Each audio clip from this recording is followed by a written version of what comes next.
Assalamualaikum warahmatullahi wabarakatuh. Alhamdulillah rabbil alamin. Wassalatu wassalamu ala asyrafil anbiya'i wal mursalin sayyidina Muhammad wa ala alihi wa sahbihi ajma'in. Rabbi shrah li sadri wa yassir li amri wa hlul 'uqdatam min lisani yafqahu qawli. Amma ba'd. Sidang penonton yang dikasihi dan dirahmati Allah sekalian, pada kali ini ingin saya kongsikan beberapa kelebihan berkaitan dengan bulan Ramadan Al-Mubarak yang sekarang ini kita sedang berada padanya.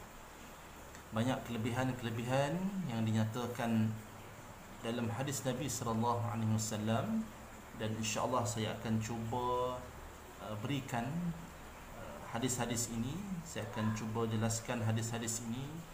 Mungkin ianya akan memberikan satu inspirasi dan pembakar semangat untuk kita terus meningkatkan amal ibadah kita sepanjang bulan Ramadan ini.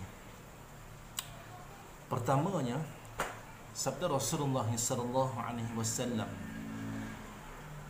daripada riwayat Al-Munziri,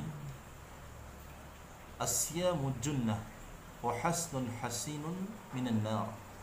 Puasa itu merupakan perisai yang dapat menghalang seorang hamba daripada panasnya seksa api neraka. Hadis ini jelas menyebutkan bahawa dengan berpuasa ia menjadi satu kelebihan dan menjadi satu syafaat ataupun bentuk bantuan yang Allah Ta'ala berikan keistimewaan ini kepada mereka yang berpuasa, di mana syafaat puasa ini akan menyelamatkan orang yang berpuasa itu daripada seksaan api neraka Allah Subhanahu wa taala di akhirat kelak. Yang keduanya, saya kongsikan hadis Nabi sallallahu alaihi wasallam daripada riwayat Al-Bukhari. "Man shama yawman fi sabilillah ba'ada Allah wajhahu 'anil nari 70 kharifan." Barang siapa yang berpuasa sehari pada jalan Allah, nescaya Allah Ta'ala akan menjauhkan mukanya daripada api neraka sejauh perjalanan 70 tahun. Mafhum daripada hadis ini ada persamaan dengan apa yang disebutkan dalam hadis yang sebelumnya, bahawa puasa ini memberikan satu syafaat ataupun pertolongan kepada orang yang berpuasa, iaitu mendapat pembebasan ataupun penjarakan daripada seksaan api neraka Allah Subhanahu wa taala.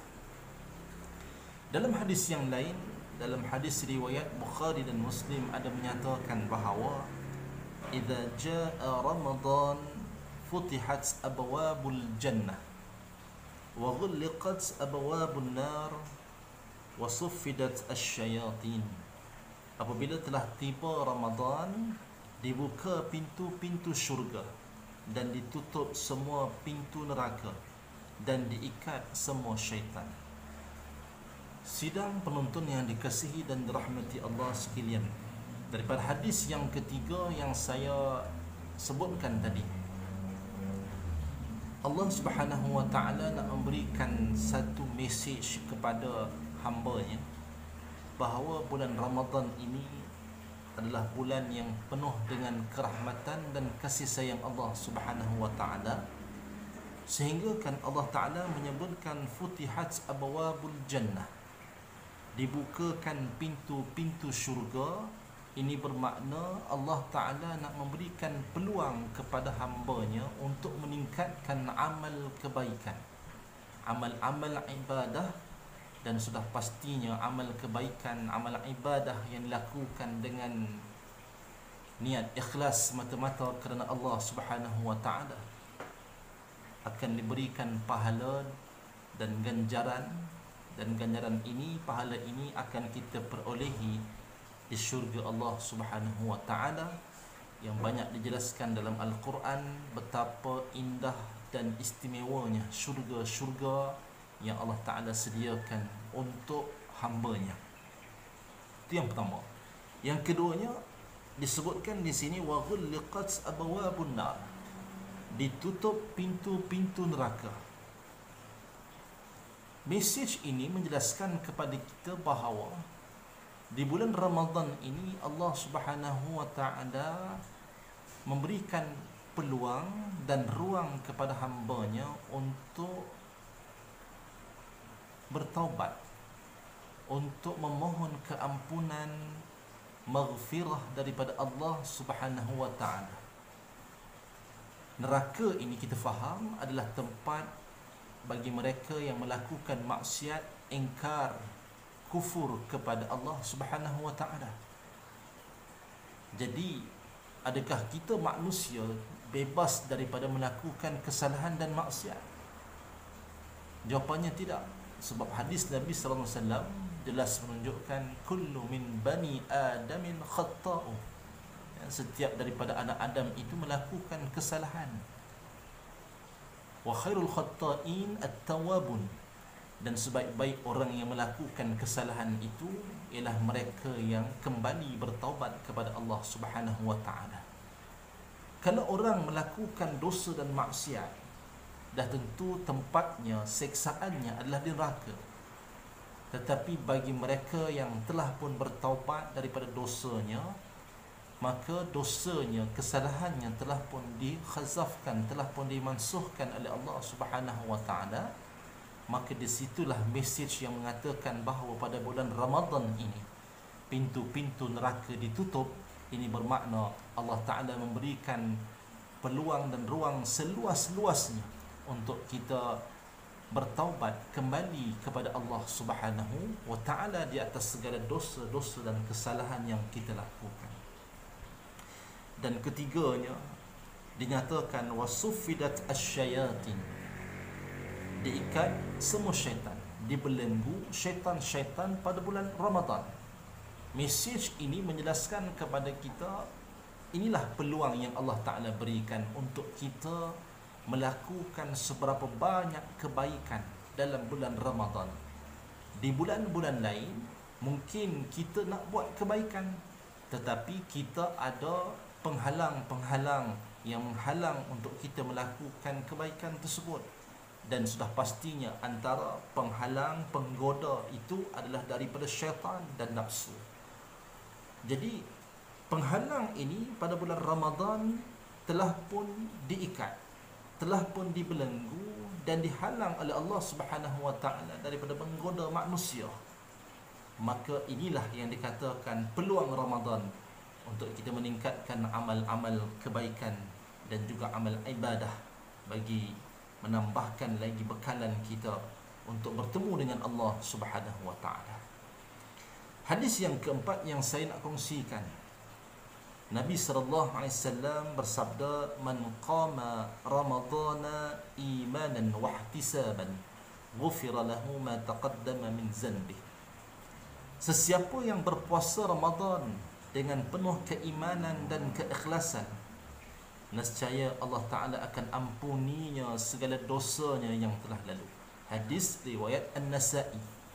Sidang penonton yang dikasihi dan dirahmati Allah sekalian, hadis yang keempat ini menyampaikan mesej yang hampir sama dengan hadis yang ketiga, di mana Ramadan inilah peluang untuk kita memohon keampunan, taubat kepada Allah Subhanahu wa Ta'ala di atas segala dosa dan kesalahan yang kita lakukan. Allah Ta'ala berikan peluang ini kepada hamba-Nya, dan sangatlah rugi bagi mereka yang dapat memasuki bulan Ramadan ini tetapi tidak mengambil kesempatan untuk bertaubat kepada Allah Subhanahu wa Ta'ala di atas segala dosa yang dilakukan. Dan yakinlah bahawa Allah Ta'ala ini Maha Pengampun. Besar mana sekalipun dosa dan kesalahan yang dilakukan oleh hamba-Nya itu, yakinlah bahawa keampunan Allah Ta'ala itu lebih luas daripada langit dan bumi. Ini dinyatakan dalam hadis Qudsi, betapa banyak mana hamba aku datang kepadaku dengan dosa yang dibawanya, yakinlah bahawa keampunan aku lebih luas daripada itu. Sidang penonton yang dikasihi dan dirahmati Allah sekalian, hadis yang kelima yang ingin saya kongsikan, Nabi sallallahu alaihi wasallam bersabda, "Walis-shaimi farhatani, farhatun hina yuftir, farhatun hina yuftir, wa farhatun hina yalqa rabbah." Orang yang berpuasa akan mendapat dua kegembiraan. Kegembiraan semasa berbuka dan kegembiraan semasa menemui Allah Subhanahu wa taala. Hadis riwayat Al-Bukhari dan Muslim, hadis sahih.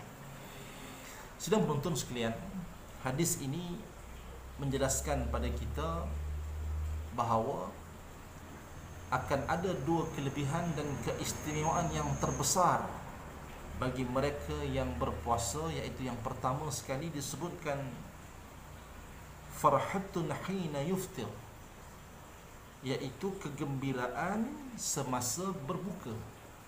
Berbuka di sini ahli muhaddithin menyebutkan sama ada berbuka ketika kita berbuka puasa waktu maghrib nanti, ataupun pandangan yang lain mengatakan yang dikatakan yuftir dalam keadaan kita berbuka daripada puasa ini ialah ketika mana kita menyambut Syawal. Setelah habis satu Ramadan kita berpuasa, kita menjalani ujian dan dugaan dalam bulan Ramadan, kita diberikan satu kegembiraan di penghujungnya, iaitu dengan menyambut satu Syawal yang kita sebut sebagai Aidul Fitri, hari raya fitrah. Ini kegembiraan yang Allah Ta'ala nak berikan kepada hamba-Nya yang berpuasa. Dan satu lagi kegembiraan yang Allah Ta'ala janjikan, dan sudah pastinya kegembiraan ini adalah kegembiraan yang lebih besar dan tidak ada nikmat yang lebih besar daripada nikmat ini, iaitu kegembiraan dan nikmat hina yalqa rabbahu, ketika mana kita dapat bertemu dengan Tuhan kita, iaitu Allah Subhanahu wa taala di akhirat kelak. Sesungguhnya, sedang penonton sekalian, seorang hamba yang dapat bertemu dengan Tuhannya, kita sebagai hamba dapat bertemu dengan Allah Subhanahu wa taala tidak lain dan tidak bukan hanya di syurga nanti. Masuk ke syurga itu satu nikmat yang sangat besar, dan dalam syurga itu nanti akan ada satu nikmat yang lebih besar, iaitu nikmat ketika mana kita dapat bertemu dengan Allah Subhanahu wa taala. Itulah antara kegembiraan yang disebutkan oleh baginda Rasulullah sallallahu alaihi wasallam sebagai satu kelebihan dan keistimewaan bagi mereka yang berpuasa di bulan Ramadan. Sidang penonton yang dikasihi dan dirahmati Allah sekalian, hadis yang terakhir yang ingin saya kongsikan pada kali ini, Nabi sallallahu alaihi wasallam menyebutkan kullu amali bani Adam yudha'af al-hasanatu bi'ashri amthaliha ila 700 dhi'fin ila ma syaa Allah.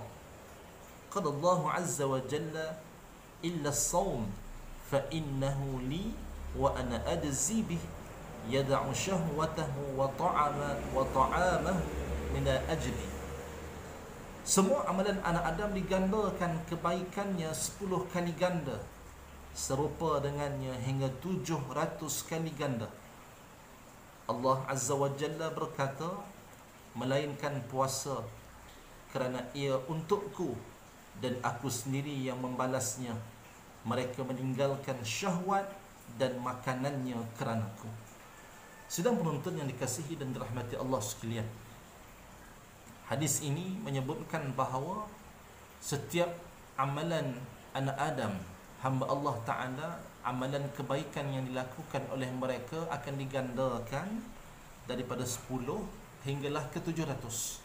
Itu janji Allah Ta'ala. Seperti kalau kita lihat dalam surah Al-Baqarah, kalau tak silap saya, ada menyebutkan tentang pahala sedekah ataupun infak, yang Allah Ta'ala memberikan gambaran perumpamaan, mathalul ladzina yunfiquna amwalahum fi sabilillah kamathali habbatin ambatat sab'a sanabila fi kulli sumbulatin mi'atu habbah. Ayat itu Allah Ta'ala sebut perumpamaan orang yang berinfak hartanya di jalan Allah Subhanahu wa Ta'ala, akan digandakan pahala amalan infaknya itu hingga ke 700 kali ganda. Perumpamaannya diberikan, umpama kita menanam satu biji benih, dan satu biji benih itu akan mengeluarkan 7 tangkai, dan setiap satu tangkai mengeluarkan 100 biji yang lain. 7 kalikan dengan 100 maka dapat 700. Itu perumpamaan yang Allah Ta'ala berikan, gandaan pahala bagi mereka yang bersedekah, infak di jalan Allah Subhanahu wa Ta'ala. Namun bagi amalan berpuasa ini, Allah Subhanahu wa Ta'ala memberikan janjinya bahawa wa ana ajzi bih, aku sendiri yang akan membalasnya. Maknanya balasan dan ganjaran yang Allah Ta'ala nak berikan untuk mereka yang berpuasa ini lebih besar daripada itu. Kerana apa? Kerana Allah Ta'ala menyebutkan yada'u syahwatahu wa ta'amahu min ajli, kerana mereka meninggalkan syahwat dan makan kerana aku. Ya, kalau kita lihat puasa dan ibadah-ibadah yang lain sangat berbeza. Kita berpuasa tak nampak dari segi zahirnya, sedangkan kalau kita solat, kita membayar zakat, kita menunaikan haji, umrah, kita nampak secara fizikalnya kita lakukan ibadah tersebut. Tetapi puasa ini satu ibadah yang tidak nampak zahirnya. Orang di luar tak nampak yang kita ini berpuasa, sebab puasa itu adalah pekerjaan mulut dan perut kita. Tetapi disitulah terletaknya konsep ihsan. Kita berpuasa, kita menahan lapar dan dahaga hanya kerana Allah, bukan kerana manusia. Manusia tak nampak kita berpuasa, tapi yang tahu kita berpuasa hanyalah Allah Subhanahu wa Ta'ala.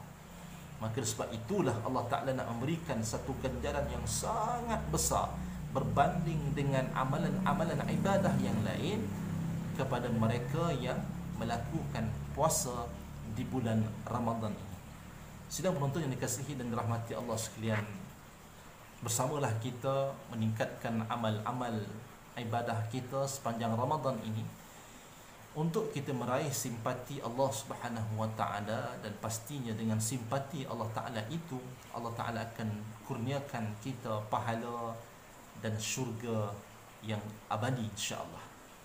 Bukanlah bermakna kita melakukan ibadah itu kerana pahala, ya, tetapi sebaiknya kita melakukan ibadah itu hanyalah untuk mendapat keredaan Allah Subhanahu wa Ta'ala. Namun tidak menjadi masalah kalau segala bentuk hadis yang kita keluarkan tadi menceritakan tentang ganjaran pahala yang Allah Ta'ala nak berikan kepada mereka yang berpuasa. Mungkin itu menjadi satu pembakar semangat, inspirasi, motivasi untuk kita terus melakukan amal. Mudah-mudahan perkongsian ini ada manfaatnya. Sekian aqulu qawli hadza, astaghfirullahal azim li wa lakum. Wassalamualaikum warahmatullahi wabarakatuh.